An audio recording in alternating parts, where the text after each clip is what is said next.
సహకారంతో ఈ సంవత్సర కాలం చేసినటువంటి అభివృద్ధి కార్యక్రమాల మీద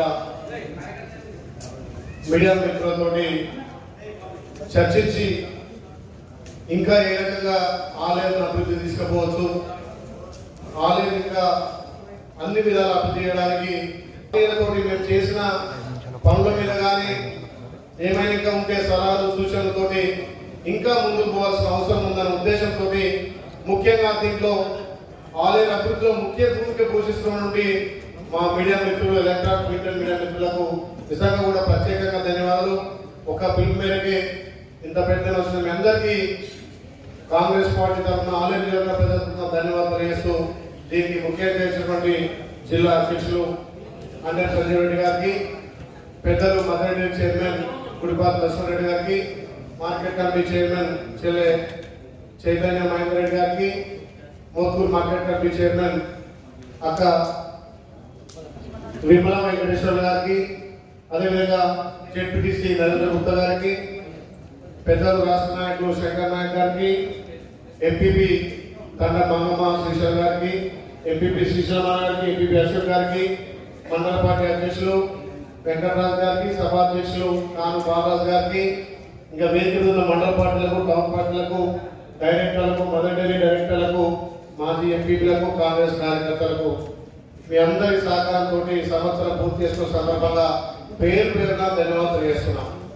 ముఖ్యంగా తల్లి సోనియా ఇచ్చినటువంటి అభయస్థం ఆ క్యారెక్టరీలో ఒక్కొక్కటిగా ఇంప్లిమెంట్ చేసుకుంటూ ముఖ్యంగా ఆ క్యారెక్టర్లో కూడా మన ఆలయానికి ఏ మేరకు ఆలయ ప్రజలకు అభివృద్ధి ఫలాలు అందినాయి, అదే కాకుండా ఈ ప్రజాపాలన ద్వారా గౌరవ ముఖ్యమంత్రి సహకారంతో, ఈ జిల్లా ఇన్ఛార్జ్ మంత్రి తుమ్మల నాగేశ్వరరావు గారి సహకారంతో, జిల్లా ఇరిగేషన్ శాఖ మంత్రులు ఉత్తమ్ కుమార్ సహకారంతో, అదేవిధంగా పెద్దలు తెలంగాణ ముద్దుబిడ్డ ఈ నియోజకవర్గం ఆలయ నియోజకవర్గం నా సొంత నియోజకంగా ప్రతి విషయంలో అండవుతున్నటువంటి ఆర్ఎంపీ శాఖ మంత్రులు కోమటిరెడ్డి వెంకరెడ్డి గారి సహకారం, అదేవిధంగా రాజగోపాల్ రెడ్డి కూడా మన ఆలయం ఎంతో సహకరిస్తారు. కాబట్టి వీళ్ళందరి సహకారం ముఖ్యంగా మీ సూచనల సలహాతోటి ఈ 1 year లో సంతృప్తిగా స్వామివారి ఆశీర్వాదంతో అభివృద్ధి చేసుకుంటూ ముందుకు పోయినాం. సుమారు 500 కోట్లతోటి ఆలయాన్ని అభివృద్ధి చేయగలిగినాం. దాంట్లో 360 కోట్లు పూర్తయినాయి. ఇంకా 150 కోట్లు పనులు ప్రారంభించినాం. అదే పునాది కాలువ, పిల్లాయిపాలు కాలువ, ధర్మాల కాలువ ఎప్పుడే మాకు చెప్పినట్టుగా పునాది కాలువ మా ఆత్మకూరు మండలంలో 22 గ్రామాలకు వస్తాయి. అది ఒక 250 కోట్లు కూడా శాంక్షన్ చేసినాం. అవన్నీ కలిపితే 700 కోట్ల పైసలు అవుతుంది. దీంట్లో ముఖ్యంగా గత 10 సంవత్సరాలుగా ఆలయం తాగునీరుకు, సాగునీరుకు వెనుకబడ్డ ప్రాంతం. మీరందరూ చూస్తున్నారు. పెద్దగా గొప్పగా కాళేశ్వరం అని చెప్పి, మేడిగడ్డ అని చెప్పి, బసవాపూర్ అని చెప్పి, గంధమల్ల అని చెప్పి ఎన్నో ప్రాజెక్టుల పేరు చెప్పి 10 ఏళ్లలో మిగులు రాష్ట్రాన్ని అప్పుల రాష్ట్రం చేసిన చరిత్ర టీఆర్ఎస్ పార్టీని.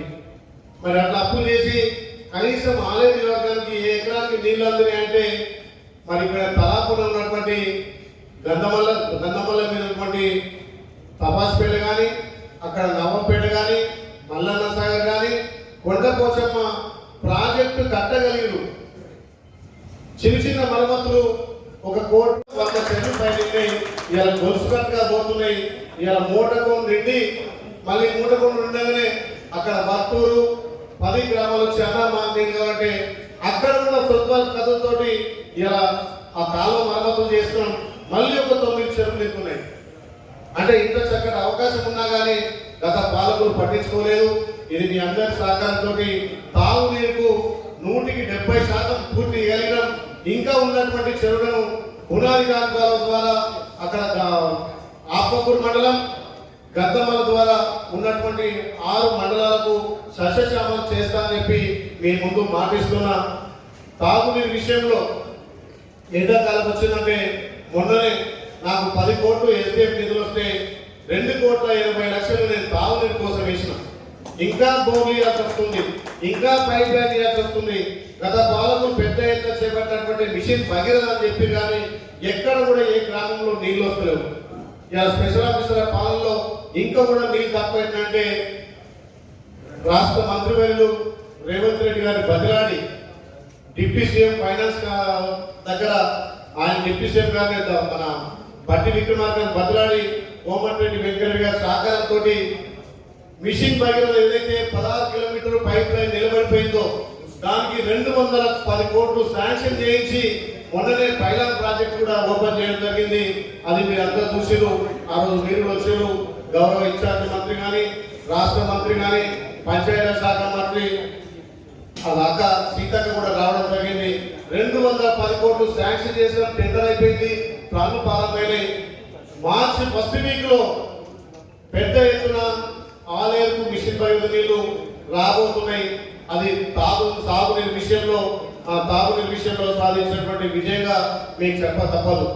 అదే విధంగా ఏదైతే ఈ ప్రభుత్వం ఏర్పడినటువంటి రెండో రోజునే ప్రతి పేదోడికి ఆరోగ్యం అందాలి, కార్పొరేట్ స్థాయిలో వైద్యం అందియాలనే ఉద్దేశంతో ఏదైతే 5 లక్షల నుంచి 10 లక్షలు మనము సీఎం రిలీఫ్ ఫండ్ కానీ ఎల్ఓసీల ద్వారా ఆరోగ్యశ్రీ పథకాన్ని పెట్టినాం. నిజంగా ఇలా ఉమ్మడి జిల్లాలోనే మన ఆలయం మొదటి స్థానంలో ఉంది. యాదాద్రి భువనగిరి జిల్లాకు సీఎం రిలీఫ్ ఫండ్ కానీ ఎల్ఓసీలు వస్తే 13 కోట్లు వస్తే దాంట్లో 7.5 కోట్లు ఒక్క ఆలయం నియోజకవర్గానికి వచ్చినాయి. 4,000 సీఎం రిలీఫ్ ఫండ్ పంపితే 2,500 సీఎం రిలీఫ్ ఫండ్ ఇప్పటికీ మనకు 2,500 మందికి ఇవ్వగలిగినాం. 25,000 మందికి 25,000 మందికి 800 మందికి ఎల్ఓసీ ఇవ్వగలిగినాం. నిజంగా ఉమ్మడి జిల్లానే మొన్న లెక్క చూస్తే పరిశీలన అనిపించింది. వేరే నియోజకవర్గాల్లో 600, 700 పంపినామంటే నాది 4,500 సీఎం రిలీఫ్ ఫండ్ పంపినాం. అందులో 25 వచ్చినాయి. అందులో ఎల్ఓసీల ద్వారా 800 మందికి ఎల్ఓసీలు ఇచ్చినాం. మొన్ననే మళ్ళీ 161 చెక్ కూడా ఇవ్వడం జరిగింది. అలా ఇంకా లెక్కకు రాలే. అంటే నేను అనుకుంటున్నా రాష్ట్రంలోనే ఏ నియోజకవర్గం కూడా ఇంతవరకు 4,500 సీఎం రిలీఫ్ ఫండ్ దరఖాస్తు పంపకపోవచ్చు. అంత పెద్ద ఎత్తున మీ అందరి సహకారంతో ఒక ఆలయం కాదు, జన్యాలు వస్తున్నాయి, మనకు ఇక్కడ తుంగతుర్తి వస్తున్నాయి, కొన్ని భూములు వస్తున్నాయి. ఏదొచ్చినా ప్రభుత్వ విధిగా ప్రతి ఒక్క పేదోడిని కాపాడాలనే ఉద్దేశంతో ముందుకు పోతున్నాం. కాబట్టి నిజంగా రోడ్ల విషయంలో కూడా 120 కోట్లు మనం రోడ్లు వేయగలిగినాం. ఇంకా 110 కోట్లు ప్రపోజల్ పెట్టాం. మన గౌరవ మంత్రి విషయాల్లో ఆలయం ముందుకు తీసుకుపోవాలి. ఇలా తెలంగాణలో మొదటి తిరుపతిగా మన యాదగుట్ట ఉంది. స్వామివారి కాల దగ్గర మనం జీవిస్తున్నాం. మీ అందరూ తెలుసు, గత 3.5-4 సంవత్సరాలుగా గుట్ట అభివృద్ధి పేరు మీద ఆటో కార్మికులు పొట్ట చేత కట్టుకున్నారు. స్థానికంగా షాపులు కోల్పోయిన ఇబ్బంది పడ్డారు. దుకాణాలు బంద్ అయినాయి. ఇలా రాష్ట్ర నలుగులో వచ్చే భక్తులకు ఇక్కడ స్థానికులు వాళ్ళ సేవ చేసుకుంటే మన జీవన గడపని ఆటో కార్మికులను పొట్టన కొడితే మన ప్రభుత్వం వచ్చిన మొదటి వారంలోనే అసెంబ్లీలో మాట్లాడి గౌరవ ముఖ్యమంత్రిని ఒప్పించి శ్రీధర్ బాబు గారితో ఒప్పించి ఇలా 300-400 ఆటోలను పైకి పంపిన చరిత్ర మన కాంగ్రెస్ పార్టీ. అది మీ అందరి సహకారం, మా మీడియా మిత్రుల సహకారంతో కూడా ఆటో కార్మికులు కొండపై పోతున్నాయి. గత సాంప్రదాయాలు మన గుట్టకు రావాలంటే ఎవరైనా పెద్దలు చనిపోతే కాలం చేస్తే ఒక రోజు నిద్ర చేసే డార్మెంటాలు ఉండేవి. కేసీఆర్ వచ్చిన తర్వాత గుట్ట అభివృద్ధి చేసిన అని చెప్పి డార్మెంటాలు బంద్ చేసిండు. 9 దాటితే ఏ భక్తుడు కాదు, షాపులు కూడా పైన ఉండాల్సిన వీల్లేదు. దాన్ని కూడా గౌరవ మంత్రి సహకారంతో రోజుకు 1000 మంది పడుకునే విధంగా ప్రస్తుతం తాత్కాలికంగా డార్మెంట్ ఓపెన్ చేసినాం. ఆ డార్మెంట్ హాల్ కూడా బిల్డింగ్ శాంక్షన్ చేసిన రేపు 2 నుంచి 3,000 మంది డార్మెంట్ హాల్లో నిద్ర చేసే విధంగా ఆ డార్మెంట్ హాల్ ఓపెన్ చేసినాం. ఇప్పుడు భక్తులు కొండపైన నివసించడానికి అవకాశం కల్పినాం. ప్రతి భక్తుడు కొబ్బరికాయ కొడితే ముక్కు తీర్చుతా అనుకుంటారు. మరి గతంలో కొబ్బరికాయ కూడా బంద్ చేశారు. మళ్ళీ దాన్ని కూడా టెంకాయ కొట్టడం కానీ, అఖండ దీపం కానీ, ఎక్కడ గుట్టపై పోతే తలలు తీసుకొని గుండంలో స్నానం చేస్తే పుణ్యం వస్తుంది అనుకున్నాం. మరి అట్లాంటి గుండాన్ని కూడా మరి గత పాలనలో బంద్ చేస్తే అక్కడ ఎండోమెంట్ మెప్పించి మళ్ళీ గుండాన్ని ఓపెన్ చేసినాం. అది మీ అందరి సహకారంతో కొండపైన కూడా స్థానికులకే ఉద్యోగ అవకాశాలు, ఇంకా కూడా కొండను అభివృద్ధి చేయడానికి మీ అందరి సహకారం, ఎండోమెంట్ సహకారం, కొండ సురేఖ గారి సహకారంతో ఎవరైతే ఇంకా షాపులు కోల్పోయిన వాళ్ళు, ఇల్లు కోల్పోయిన వాళ్ళు పైన ఉద్యోగ అవకాశాలు కల్పిస్తామని చెప్పి మాట ఇచ్చినాం. ఒక్కొక్కటిగా చేసుకుంటూ పోతున్నాం. కాబట్టి ఇవే కాకుండా ఆలయం యొక్క ప్రతి సమస్య మీద మీ అందరి సహకారంతో ముందుకు పోతున్నాం. ఇంకా మనం ఆలయం ఏ రకంగా అభివృద్ధి చేయొచ్చు, ఇంకా ఏ రకంగా మనం ముందుకు వెళ్ళొచ్చు, మీ అందరి సహాయ సహకారాలతో ముందుకు పోవాలి. మీరు ఒక్కటి గమనించాలి. ఇవాళ నేను చిన్నగా మన చొల్లేరు పోయినా ఒక ఆయన వీడియోలో పెట్టేడు. పోయిన సంవత్సరమే మేము శిలాఫలకం వేసినాం, మళ్ళీ ఎమ్మెల్యే వేస్తుందని చెప్పారు. నేను ఎమ్మెల్యే గెలిచడానికి 600-700 ప్రొసీడింగ్లు ఇచ్చారు. ప్రతి ఊళ్ళో కుల సంఘాలకు ప్రొసీడింగ్ ఇచ్చారు. అదే సొంతూరులో కూడా ఒకపల్లిలో కూడా 3 అంగన్వాడీలకు శిలాఫలకాలు వేసి 16 సంవత్సరాలు 2016లో మాసపేట అంగన్వాడీ శిలాఫలకాలు వేసి 16లో రోడ్లకు శంకుస్థాపన చేసి 4 ఏళ్ళు అయింది. మరి మనం పట్టుబట్టి ఆత్మకూరు టౌన్ లో 175 కోట్లతోటి 1,75 లక్షలతోటి ఆత్మకూరు రోడ్ ఒకటి, ఇక్కడ 1,50 లక్షలతో చొల్లేరు మీరు పట్టుబడి శాంక్షన్ తీసుకొస్తే మేమే శిలాఫలకం వేసామని చెప్తున్నాం. మరి సంవత్సరం అయిపోయింది పాలన పోయి, మరి మీరు శాంక్షన్ చేసి ఎందుకు రోడ్ వేయలేదు? ఇక కాంట్రాక్టర్ బదిలాడుతున్నా, దండ పెడుతున్నా, నా నియోజకవర్గం రద్దు కావాలని చెప్పి ఇక తుర్కపల్లి తండాలో బొమ్మల తండాలో 20 కోట్లు తీసుకొచ్చి సీసీ రోడ్లు వేయిస్తున్నా. మరి ఇప్పటికీ 1000 ప్రొసీడింగ్లకు పైన ఉన్నాయి. వాళ్ళు వేసిన శిలాఫలకాలు 500 శిలాఫలకాలు ఉన్నాయి, చూపిస్తాను మీకు. మరి ఇప్పుడు ఏం చేసుకుంటూ పోతే మనకి ఏం చేస్తున్నామని చెప్తున్నారు. మరి దీన్ని ఎట్లా చూడాలో నాకు అర్థమవుతలేదు. చేయించినాం. ఒక నియోజకవర్గం ఇంటికేట్ స్కూల్ రాగానే ప్రతిపక్షాలు ఎమ్మెల్యే శాత కాదు ఇంటికేట్ స్కూల్ రాలేస్తారు. ఆ వచ్చి చూడరు, రాని చూడరు. ఇలా ఇంటిగ్రేటెడ్ స్కూల్, ఎంటైన్మెంట్ స్కూల్ కు, ఇలా యూత్ ఎన్డీఎల్ కు ఇలా 300 కోట్లతోటి మన తుర్కపల్లి ముల్కలపల్లి గ్రామంలో 20 ఎకరాల ల్యాండ్ ఇచ్చినాం. వాళ్ళ శాంక్షన్ కాబోతుంది. అభివృద్ధిలో ఎక్కడ కూడా ఎక్కడికి వేసే లేదు. నిజంగా కూడా గెలవ ముందుకు మీ అందరి సహకారం ఎట్లా తీసుకున్నాం, గెలిచేందుకు మీ అందరి సహకారంతో ముందుకు పోతున్నా. నేను ప్రతిపక్షాలను ఒకటి అడుగుతున్నా, మీరేం చేశాను కాదు, నేనేం చేయాలో చెప్పండి. నేను ఏ మంత్రి కాలు పట్టుకునే తీసుకొస్తా, రేట్లు తీసుకొస్తా. నేను ఏం మాట్లాడుతుంది ప్రమాణ స్వీకారం మా చెల్లె చైతన్యం ప్రమాణ స్వీకారం చెప్పిన నేను మంత్రులు నేను కట్టేస్తున్నా, నాకు నీళ్ళు ఇచ్చలేకపోతుందని చెప్పిన. ఆ రోజు ఈ రోజు వరకు అప్పుడు 4 రోజులు గోదావరి నీళ్లు ఆలేరు, మొత్తుకూరు, అడ్డగూడు దాటిపోయినాయి. ఇయ్యాల మొన్న సీఎం గారు 8వ తారీఖు వస్తే 7వ తారీఖునే రాష్ట్ర మంత్రులు తుమ్మల నాగేశ్వరరావు, కోమటిరెడ్డి వెంకరెడ్డి, చామా కిరణ్ కుమార్ రెడ్డి గారితో మీ అందరి సమక్షంలోనే ఇలా OT1 కట్టి, OT2 కట్టి, ఒకటి OT1 అక్కడ సంగేతాడ నుంచి OT1 అక్కడ గుట్ట చెరువులు అందుతున్నాయి. OT2 జంగపల్లి, దాపరపల్లి, రాళ్ళజంగం నుంచి ఇలా మూటకొండలు దాటిపోయినాయి, అక్కడ చిన్నకందుకు దాటిపోయినాయి, ఇలా ఇక్కుర్తి దాకపోతున్నాయి నీళ్ళు. ఇవన్నీ వాళ్ళకి కానొస్తలేవా? ఏదంటే మేం చేసినామంటున్నారు. మీరు చేసినప్పుడు ఎక్కడ ఒక చెరువు నింపిరు?